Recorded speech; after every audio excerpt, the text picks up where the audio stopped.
हम सब जानते हैं कि इस वर्ष को हम एक यादगार वर्ष के रूप में मना रहे हैं। आदरणीय प्रधानमंत्री श्री नरेंद्र मोदी जी ने इस वर्ष के लिए देश की आजादी से जुड़े हुई एक कार्यक्रमों की श्रृंखला रखी है और उस श्रृंखला में देशभक्ति के कार्यक्रमों का आयोजन किया गया है। हम जानते हैं कि राष्ट्रीय ध्वज, यह हमारा राष्ट्रीय झंडा, ये सिर्फ झंडा नहीं है, यह आजादी की लड़ाई का प्रतीक है। लाखों लोगों ने अपना बलिदान दिया देश की आजादी पाने के लिए। लाखों लोगों ने आजादी की लड़ाई लड़ी और उनकी ही इस लड़ाई के कारण हम आजाद भारत में पैदा हुए। प्रधानमंत्री मोदी जी का आह्वान है कि हम इसको एक यादगार वर्ष के रूप में मनाएं और इसीलिए इस 15 अगस्त को 13 अगस्त से लेकर 15 अगस्त तक हम सब लोगों ने तय किया है कि हर घर तिरंगा, यानी हर घर के ऊपर तिरंगा फहराया जाएगा।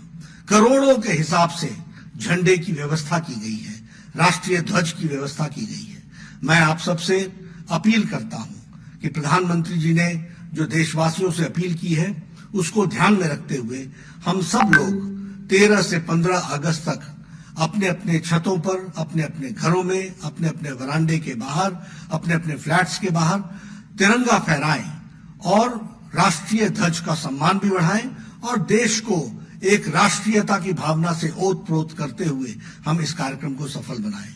मैं यह भी कहूंगा कि जो हमारे सोशल मीडिया में लोग हैं, अपने डिस्प्ले प्रोफाइल में आज से लेकर 15 अगस्त तक वहां तिरंगा को दिखाएं और हमारा प्रोफाइल जो है वो राष्ट्रीय ध्वज दिखना चाहिए उसमें, ऐसा हमारा निवेदन है।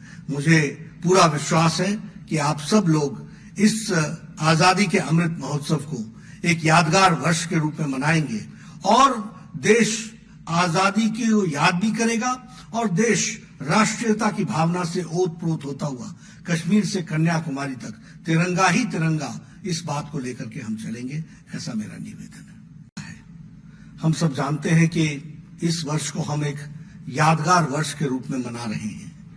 आदरणीय प्रधानमंत्री श्री नरेंद्र मोदी जी ने इस वर्ष के लिए देश की आजादी से जुड़े हुई एक कार्यक्रमों की श्रृंखला रखी है और उस श्रृंखला में देशभक्ति के कार्यक्रमों का आयोजन किया गया है। हम जानते हैं कि राष्ट्रीय ध्वज, यह हमारा राष्ट्रीय झंडा, ये सिर्फ झंडा नहीं है, यह आजादी की लड़ाई का प्रतीक है। लाखों लोगों ने अपना बलिदान दिया देश की आजादी पाने के लिए। लाखों लोगों ने आजादी